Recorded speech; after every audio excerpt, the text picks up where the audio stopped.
Good morning, dear listener. Amici, you are a very good friend of INEC, I guess. Will this be a very good time to be a friend of INEC? Because of the bashing they've been receiving since February 25. And up until now, you still have persons that I will tell you, look into your eyes and tell you, no, I'm not going to vote because INEC disappointed me. The trust I had in them before February 25 had been lost. So it's like a melting chocolate. You can't gather it up until you take it to the cooler. So has INEC gone to the cooler to ensure that the chocolate remains strong and you can cut it with a knife? March 18 is a hot day. As we said yesterday, over 1,000 State House of Assembly elections coming up and 28 governorship elections. And comments coming from political leaders, socio-cultural leaders. Look at the issue, the comments in Lagos. Fasorati saying that he is rallying around Sanwo-Olu and disagreeing with Pa Adebanjo. Ayo Adebanjo had endorsed the candidacy of Peter Obi as president and is backing Rhodes Vivo of the Labour Party. So there are disagreements within that ranks. The socio-political group are having disagreement. And also, if you go to the Ohanese, they have their own talks too. But there's one perception, Amici, out there that... No, that Ohanese thing, Ohanese is intact.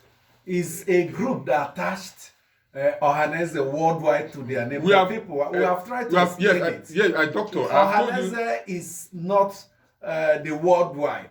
We know the Ohanese is properly constituted. Some young persons also have another organization that bears Ohanese worldwide. And when they make a statement, people mistake it to be that Ohanese has said. Okay, maybe we'll have a time to really explain what the different angles or segments of Ohanese. But the bottom line is these leaders need to watch the way they communicate. They take charge of the media space and they pass their information. And we hear this information and some are not palatable. And I was trying to say earlier on, there's a perception out there, Doctor. Some persons feel that the in quotes, ill performance of INEC was targeted at their candidate and their party. And that is not the case. You cannot be a member of a political party and just assume that what INEC, the failure or the irregularities in INEC during the February affair was targeted at your party.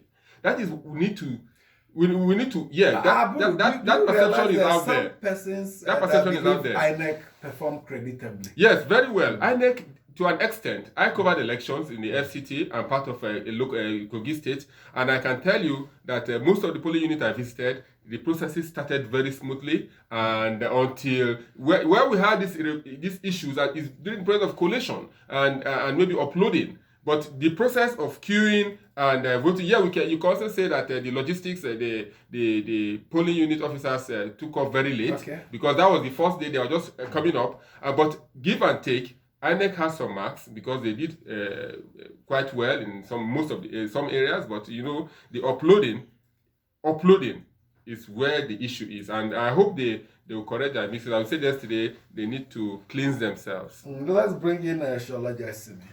Well, in some places I visited, the persons, the INEC ad hoc staff, did not get to those polling units up until 11. In some other places, 1 p.m. So it's a mixed bag. That's in Abuja. No, even in Nasarawa State, as far as up to the place called Masaka, that's about 25 kilometers from the eastern flank of Abuja. So they had their challenges, no doubt. But we need to move forward now. And what are we looking at? The governorship elections, 28 states, and the 993 seats that are up for grabs in the state houses of assembly, 36 of them. Nothing is happening in the FCT where we are. So all of us are looking outside, for those of us who are not traveling far, the states that are around Abuja. Niger is there, the Nasarawa is there, Kogi is on the southern flank, and which other states? Yes, those are the states contiguous to the FCT, Kaduna and all of that. So we need to continue to ask INEC the main questions. How prepared are you? INEC said it's prepared. TV just mentioned to us that Wednesday they moved out with some of these materials, started distributing so that things can be done well. So what we need to bring to the fore now is the conduct of all the officers, both the INEC permanent staff, those who are in the ICT department. All our eyes must be on them. Suddenly, we don't know who is in the ICT department of INEC. We don't know who is, this and that. Normally, on a good day, Amechi and my colleagues, you will see the former man who was there, the engineer, the Chidi something. Exactly. You see him also. Yeah, but Alabode George claimed that it was one former commissioner in Lagos State that is now there. City director. INEC quickly denied that. INEC has denied that. The statement they pushed that yesterday. And they also denied that it's not that they are withdrawing the Igbo and South from the South. The those Igbo that are those are deployed in Lagos area. very well. That those are Igbo extraction. Yeah, the Igbo extraction police unit officers. They are not. It's not that they are withdrawing them. So I think Nigerians need to get the truth, and let's not be too sentimental about this. It's a national election, and if you are posted to do a national service, whether you are Igbo, Yoruba, or Hausa, it's a national service. But one thing, Shola, with the INEC statement. They deny that fellow that Olabode George talked about is the director. They didn't tell us who the director is. No, in fact, there's a director. If you recall when Chidi was moved to Enugu State as administrative secretary, INEC mentioned the name of. These are simple things we could just quickly check up and bring to the fore of our listener. So even if Mr. Ogunbiyi is not the director, he's a key staff there. Hold on a second, sir. According to Olabode George, it behoves on us, and that's why I say at times, when these things go out, we in the media must do the checkup. We check up, we verify, we ask the right questions, and we bring these things to the fore, so that we don't be around, the way people are talking around in the marketplace about all of that. We must run with facts as the media. So once we do not have the facts, we just hold on. We get the facts. We bring the facts to the fore. So Olabode George has said his own. It's left for us in the media now to do our investigation. Should ask Mr. Okoye properly, sir, is this man your staffer? He says no. Then we go on the nominal role of INEC. We can get these things. Investigation journalism brings it out, and that's a forte. So are you taking up that challenge? Yeah, Temple is there. We are here. All of us, we will do it. You see, my challenge with the way we are going with this issue of persons who had previous appointments, persons who are relations to politically exposed persons. I'm afraid because take for instance, the INEC chairman. He had just barely finished his tenure as executive secretary of TED Fund. Yeah. Who appointed him as executive secretary of TED Fund? Jonathan. And then who appointed him as INEC chairman? Jonathan. Who reappointed him? Buhari appointed. So does it mean that because a PDP administration appointed him, because it's assumed that once the executive secretary's position is political.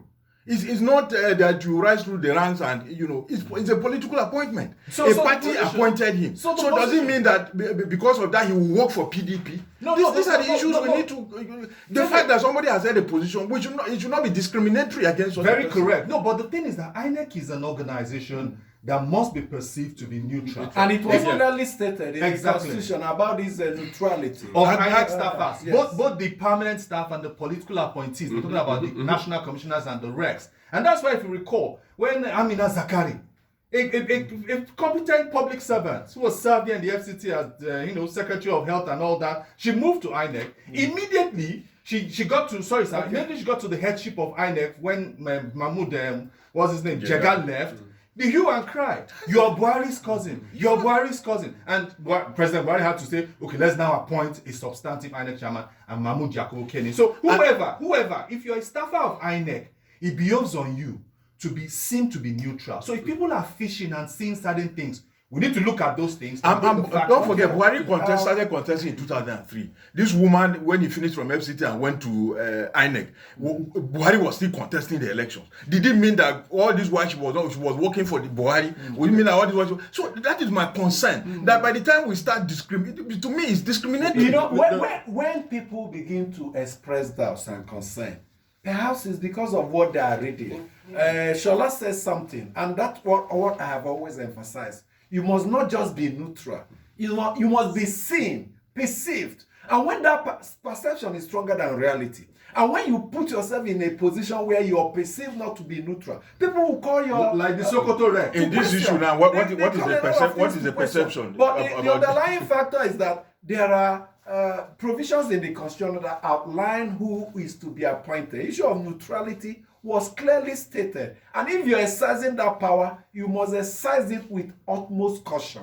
Utmost caution, because the position is so sensitive. It's just like a judge. In the court, if you have a reason to doubt the objectivity of the judge, you have a right to insist that the judge recuse him or herself. So if you want justice, and if those who are in INEC are supposed to be seen like so clean, they must prove it, exhibit it. So clean that they should not have blood relations with anyone. It's not that. Tete is missing the Yes, point. it's the issue of, if they perceive anyway, you must not give them that doubt to begin to suspect. I think so. You must live above board. It's not an ordinary appointment. If you are appointed into the INEC board, it's not an ordinary appointment. Just like a if director you is a staff. It's not the same way with the DG of National Orientation Agency. You are in a position to use discretion. Yes. Discretion that will determine a lot. And if we are giving you that discretion, then it demands that you have a responsibility to be seen as almost a saint. You are close to God. I mean, the point is this. This person is not a political appointee of INEC. This person, Olabode George, is making allegations with. He's saying he has been, that the man, Engineer Gubi, has been appointed as a staff of INEC. That's why I'm going back to the issue. And I'm pointing the fingers in our direction. We in the media must find out who is this man. When we find out who you have taken up the challenge. It is us. By Monday, you dig in. All of us. And tomorrow, tell Friday. us what you have found out about this man. But the fact is that this Chukwudinwafo issue came up because when he was moved, a lot of citizens raised eyebrow. We reflected that here. We also reflected what INEC has said, that it was the normal administrative procedure that you move people around.